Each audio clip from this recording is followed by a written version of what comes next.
The statements we're about to show you are from the Holy Quran, and is said to be the official, unchanged, pure word of God, revealed over 1400 years ago.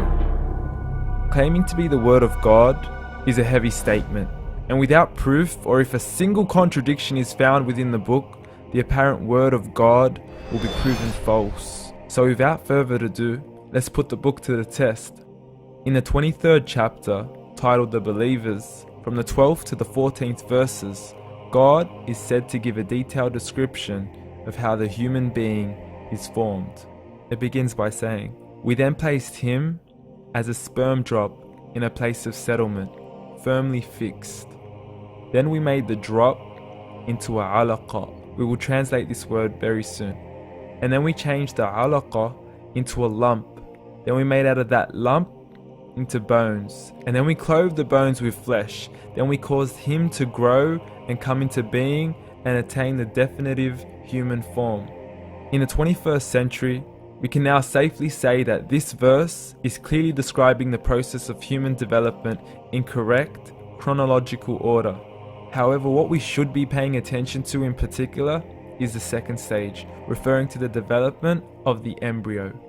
The specific word used to describe the embryo in this verse is the word alaqa. The word alaqa, when translated into English, can mean three separate things. Firstly, a blood clot, or to be suspended, that is to be hanging or clinging to something, or thirdly and finally, a leech. Now, all three definitions don't come anywhere near what we perceive to be the human embryo. So, why are these words used, and what significance do they share with the human embryo? Can the embryo be described as a blood clot? Well, what do you think? In the 3rd week of embryonic development, a tubular heart joins with the blood vessels to form a primordial cardiovascular system, and by the end of the 3rd week, the blood is circulating and the heart begins to beat on day 21.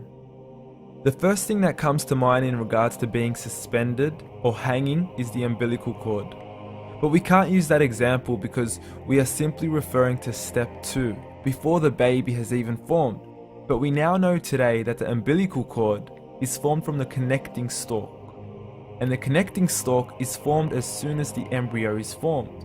The embryo's connecting stalk has even been described by John Allen and Beverly Kramer as an object to suspend the developing embryo in the extra-embryonic column. So an embryo is suspended and does have a strong resemblance with the blood clot.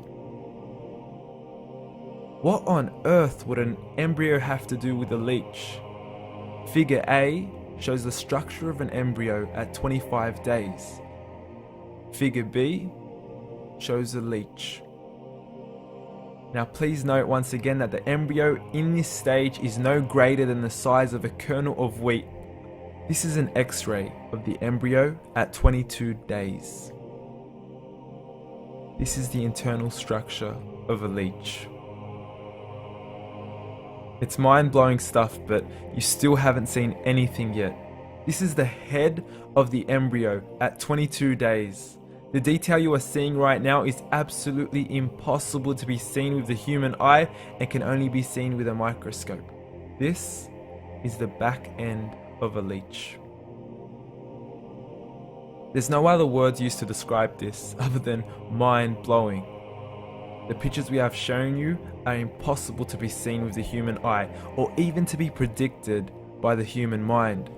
Once again, the verses we have shown you were revealed over 1400 years ago to a man who couldn't read nor write.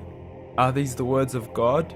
Descriptions of the human embryo in the Quran cannot be based on scientific knowledge in the 7th century.